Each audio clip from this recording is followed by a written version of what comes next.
आप कहते हो कि मंदिर से जाते समय नंदी के कानों में कहकर चले जाओ। बैठिए बैठिए बैठिए बैठिए। बहुत सुंदर प्रश्न है आपके, बहुत भाव से और आनंद से आपने करा, और जनमानस के कल्याण के प्रश्न है ये, केवल आपके लिए नहीं है, ये सबके लिए इतने जोरदार प्रश्न है। जो गलती भी करते होंगे तो उसको सुधार सकते। आपने कहा कि नंदी के कानों में कहना चाहिए।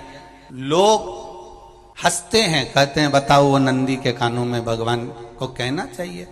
वैसे तो हम आपको एक बात बता दें कि दुनिया के लोग किसी दूसरे धर्म की कभी हंसी नहीं उड़ाते। दुनिया के लोगों को दूसरे का धर्म अच्छा लगता है। दुनिया के लोग सबसे ज्यादा हंसी उड़ाते हैं तो हमारे सनातन धर्म की ही उड़ाते हैं, और उसे खुद उड़ाते हैं, दूसरा उड़ाने वाला नहीं होता। दूर के ढोल हमें समझ में आते हैं, उसका धर्म हमें समझ में आ गया, उनका क्या है, ऐसा है, आओ कुछ नहीं, उनके धर्म में ऐसा है, कितना आनंद हमें दूसरे के धर्म में लग रहा है, और हमारा सनातन धर्म हमको बुरा लगता है, हमारे सनातन धर्म हमें बुरा लगने लगा। अरे भाई, लोग कहते हैं कि नंदी के कान में कहते हो, ये कोई हमारे पुराणों में या शास्त्रों में लिखा है? भगवती बहन साहू, आपको धन्यवाद देना चाहूंगा के अंतर्गत चाहे उपाय जो बताए जाते हैं कि बेलपत्री ऐसे चढ़ाना, काली मिर्च ऐसे चढ़ाना, चावल ऐसे चढ़ाना, धतूरा का क्या महत्व है, शमी के पत्ते का क्या महत्व है, बेलपत्री के पत्ते का क्या महत्व है, ये जितनी भी बातें बताई जाती हैं ये सब पुराण के अंतर्गत से बताई जाती है। अब दुनिया के लोग इसको चाहे टोटका कह दें, चाहे दुनिया के लोग इसे टोना कह दें, पर पुराण से हटकर कुछ नहीं। और आप लोगों को अगर बोला है कि नंदी के कान में कहकर भगवान शंकर के मन में बात पहुंचे, तो ये क्यों कहा, तो ये भी हमारी शिव महापुराण में लिखा है, जलंधर के चरित्र में। कोई आपसे कहे कि नंदी के कान में बोलने से क्या होता है, ये जलंधर का चरित्र कह रहा है। मां पार्वती जी का हस्त कमल पकड़कर जलंधर लेकर जाने लगा।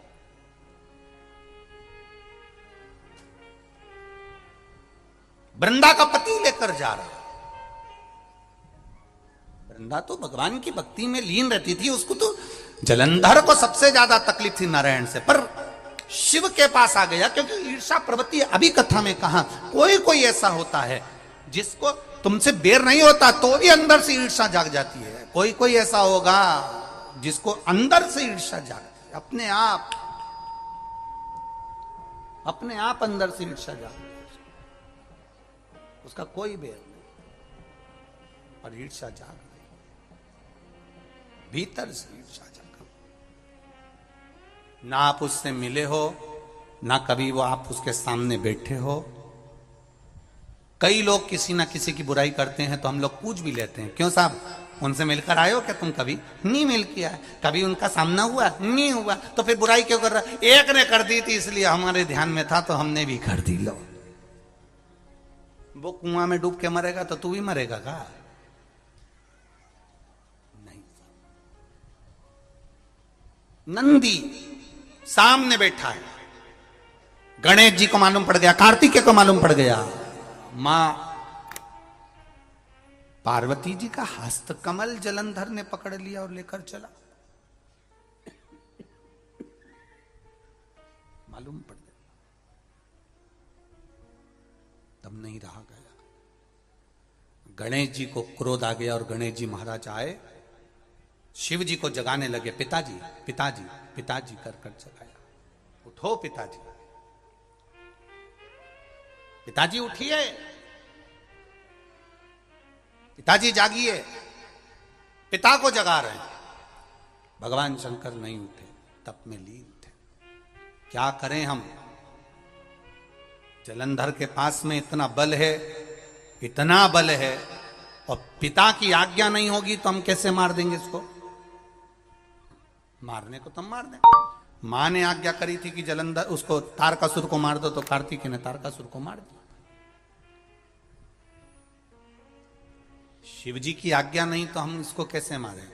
क्या करें?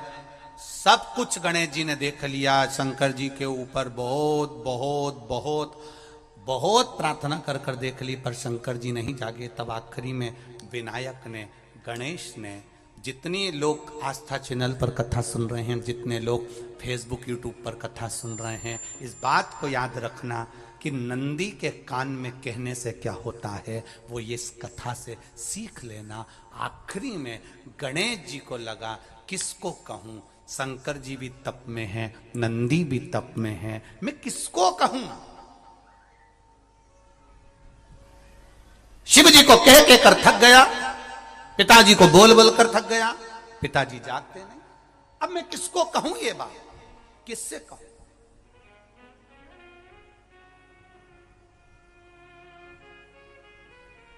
विनायक गए सीधे अब नंदी के पास में। नंदी भी तप में लीन थे, शंकर जी की ओर मुख था, शंकर जी की ओर मुख था। गए और जाकर तुरंत विनायक ने नंदी के कानों में जाकर कहा, नंदीश्वर, मैया का हाथ पकड़कर जलंधर लेकर जा रहा है, पिताजी तप में लीन है, कृपा करिए ना। बस केवल नंदी के कान में कहा, गणेश जी दूर हट गए। नंदी के कान में कहा, शंकर जी के नेत्र खुल गए, शिव जी के नेत्र खुले। ध्यान देना जरा, इस शिव महापुराण की, आशुतोष शिव महापुराण की कथा, जो कथा यहां कही जा रही है, यह कथा पहले के चरित्रों में सुनने को नहीं मिली होगी। जरा ध्यान देना इस संवाद पर, जितने लोग आस्था चैनल पर, जितने फेसबुक यूट्यूब पर सुन रहे हैं। सनातन धर्म की हंसी उड़ाने वाले कह देते हैं नंदी के कान में कहने से क्या होता है, नंदी के सामने जाकर बोलने से क्या होता है, नंदी के पास बैठकर बोलने से क्या होता है, नंदी के पास बैठकर शंकर जी का मात्र दीदार करने से क्या होता है, दर्शन करने से क्या होता है। वो अच्छे से समझ लेना, जो लोग सनातन धर्म पर उंगलियां उठाते हैं वो अच्छे से समझ ले इस बात को।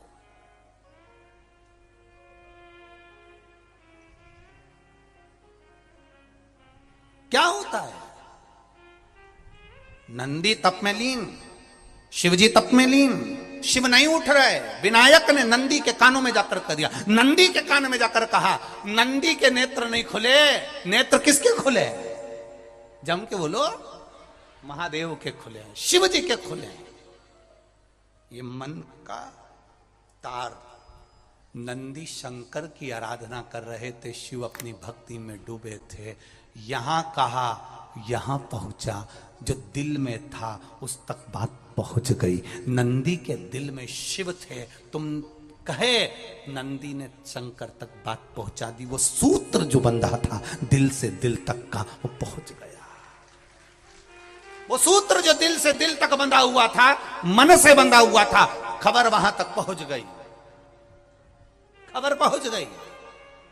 लुटाइए, ये मौका मिला है आनंद का, दिल से प्रेम लुटाओ।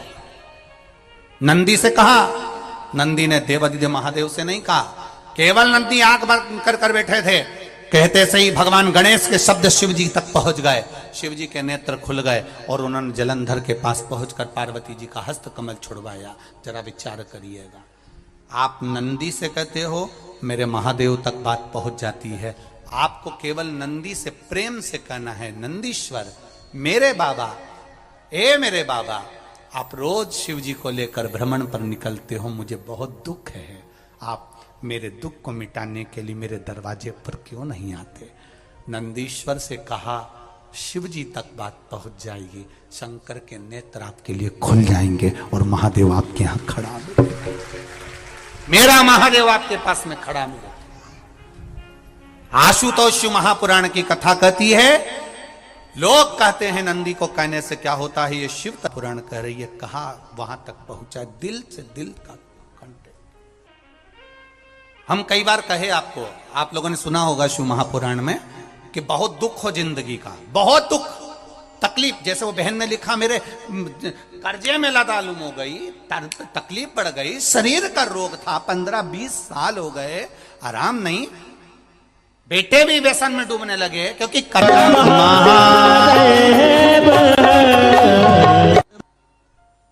व्यसन में आदमी पड़ने लगा केवल टेंशन के चक्कर में।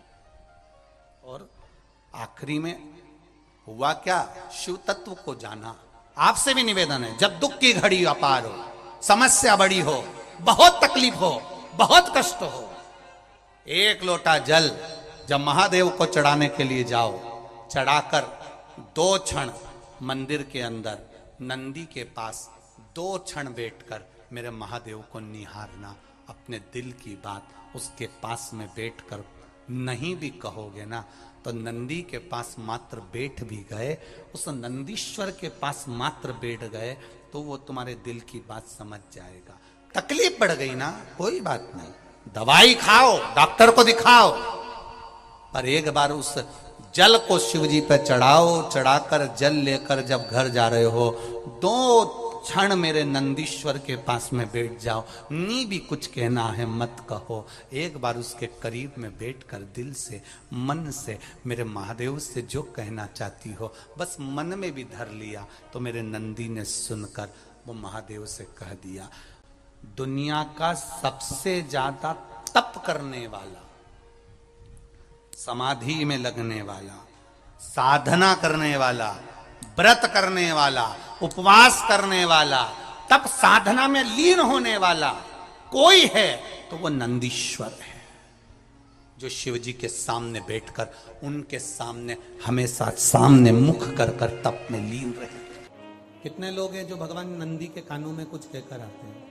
बोले हो कभी? सीधे बोल देते हो क्या जाकर? नंदी के कानों में कहने का भी एक तरीका है, आप लोगों को मालूम होगा वो तरीका? नहीं मालूम? बेलपत्री की जो डंडी रहती है ना, बीच